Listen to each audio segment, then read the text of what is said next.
Hello, everybody. Lindsay Stottle here. Happy Sunday, July 27th.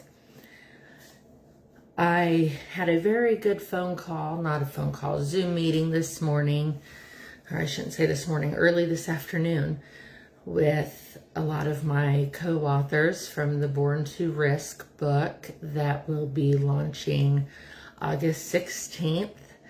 I unfortunately won't make it to the book launch, but I will be there in spirit, and I will also be there in Flat Lindsay form. If any of you know the story of Flat Stanley, it's a kid's book, excuse me, then you'll know what that's about. So I am going to be attending the yacht experience with my lovely, amazing Aunt Annie. It was part of book 1, and she's going to be able to be there to accept my award for me and enjoy the festivities. So like I said, I will be there in spirit. So today, let me see here. I got a topic today from a dear friend of mine named Stephanie. I've known her, I met her my freshman year of high school, and we became fast friends, her and another Lindsay, which I hadn't met very many Lindsays at all in my life. So being able to be friends with one, best friends with one, was absolutely amazing. I'm going to show you a picture here. That is Miss Stephanie and Lindsay from high school. That was freshman year of high school. And so I got my topic today from Stephanie. I haven't really touched on this topic a lot, even though I do have personal experience from it. The topic is about high functioning alcoholics and how they can seek help. I'm not going to say that I was a high functioning alcoholic, but I kind of was one. I would get off of work and go home and I'd start drinking. And I would drink until I passed out. And then I'd wake up the next morning with a hangover, and I'd go to work with a hangover. Thankfully, I never actually got to the point where I was drinking at work. But I was close.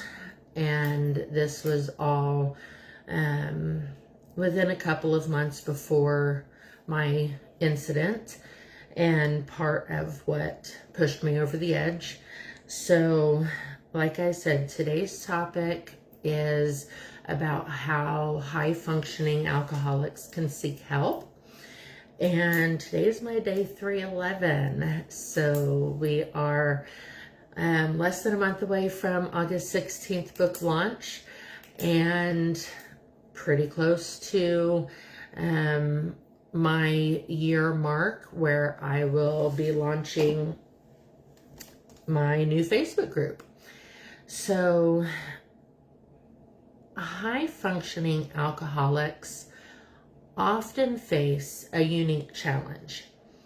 They appear to have everything under control: careers, families, and even their social lives. I appeared to have my career under control, really didn't have my family under control, and really didn't have much of a social life. But beneath the surface, they may be struggling with dependence that feels impossible to admit because they don't fit the stereotype. Seeking help starts with recognizing the problem and breaking through the denial.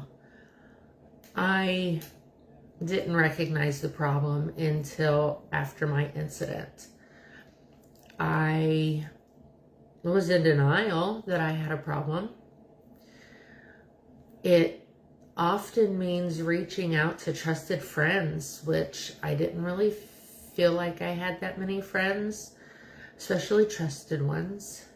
Family, which I didn't have, or professional support, which I hated going to seek professional support because I didn't want to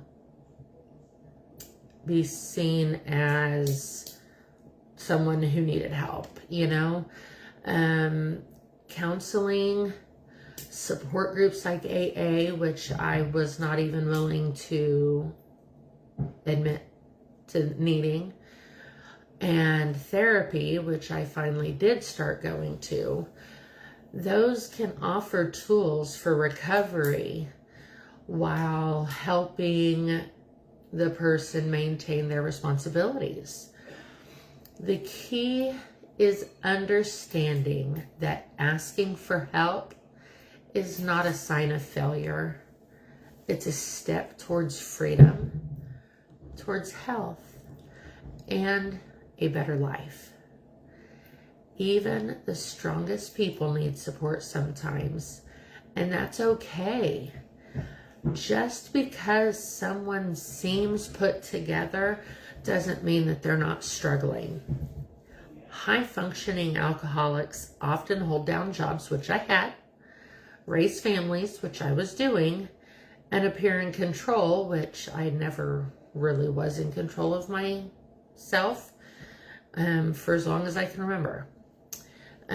All while quietly battling the addictions behind closed doors. Help doesn't start when you hit rock bottom. It starts the moment you reach out. And my help started after I reached out. I hit rock bottom, and I hit it hard. And you see the scars on my face and my disability, and I feel the pain from hitting rock bottom every single day. But without hitting rock bottom, I wouldn't have had the clarity to realize that I needed to reach out for help. My family helped me reach out for help. They, and with no other word better, they staged an intervention. They made me realize that I had something wrong with me mentally. And to this day, I don't know how many of them realize how much I was drinking. I mean, it was nothing for me to kill a 12-pack by myself after I got off of work. By the end of the night, 20, 25, and I'd get up the next day, go to work with hangover, sometimes still drunk, and do it all over again that night. Hi, Stephanie. I'm so glad you can make it. I actually have something to show you, Stephanie. I just lost it. Darn it. Anyways, well, I will find it while I continue to talk. I don't know if my daughter realized how much I was drinking. I don't know I know my son didn't, because he really wasn't. You're good, dear. You're not late. You're fine. I was just sharing how I was struggling with an alcohol addiction before my incident. And that's part of what led me to make that jump. And I don't know that anybody really knew just how much I was drinking besides myself. Like I said, I would go to work, most of the time with hangover, sometimes still drunk. I'd get off of work, I'd start drinking, I'd drink till I passed out, and then I'd get up and do it again the next day.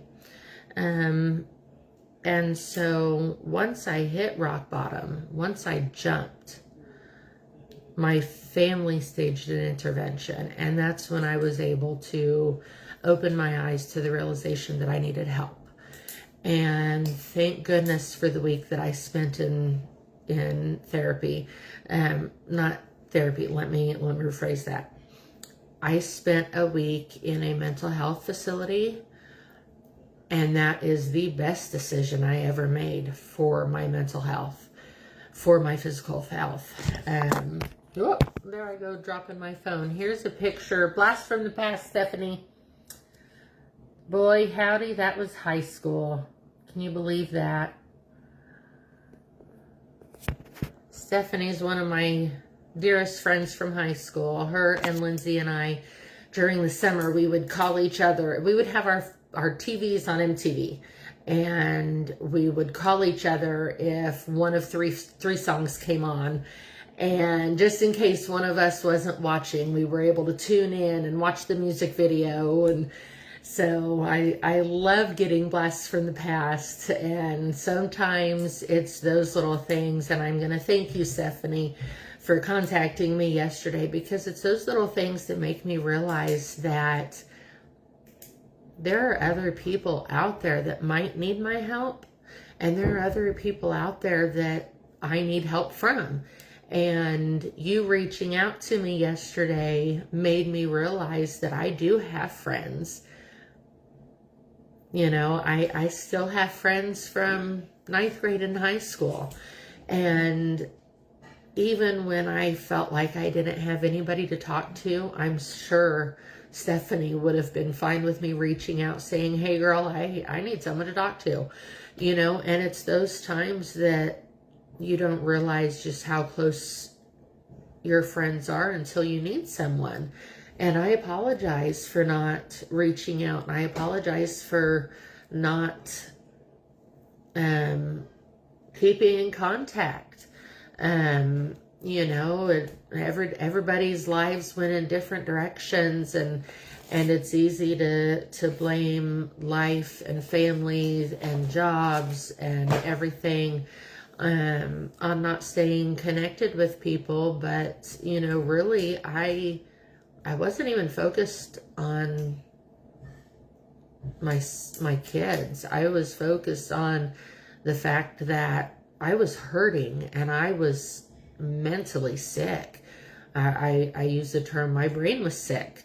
And so I wasn't able to continue friendships with, you know, anybody, because I was focused on one thing and one thing alone. And, you know, a lot of my friendships went out the window. So I appreciate you, like I said, I appreciate you reaching out to me yesterday. It makes me realize that even though we probably haven't talked in 20 years, that you're still there, you're still around, and you're still there for me. And I want you to know I'm here for you.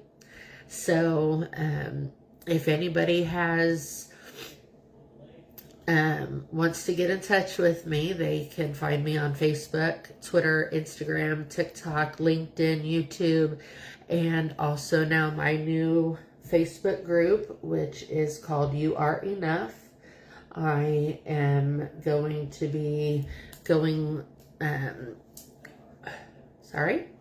going to be continuing my journey in my Facebook group on day 366. I want to get through my 365 days, even though Amelia only challenged me to 30 days. I challenged myself to 365 days, and I'm that close.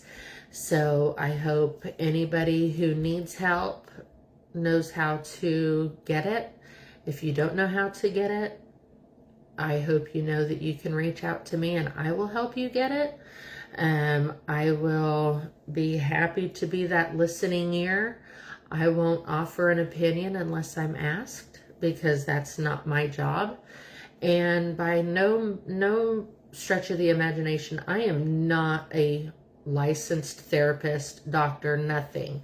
But I've been there. I hit rock bottom. I walked through hell, and I came back, and I came back stronger than before, and you can too. So please, I hope everybody has a great Sunday and a great start to their week. I can't believe we're already almost in August. And thank you so much, Stephanie, for joining me on my live today. I'm going to close out with that picture again. I absolutely love it. You were one of my dearest friends in high school, and hopefully now we're able to stay in contact and stay in each other's lives now as adults. I hope you have a great day, Stephanie, and everybody else. See you tomorrow.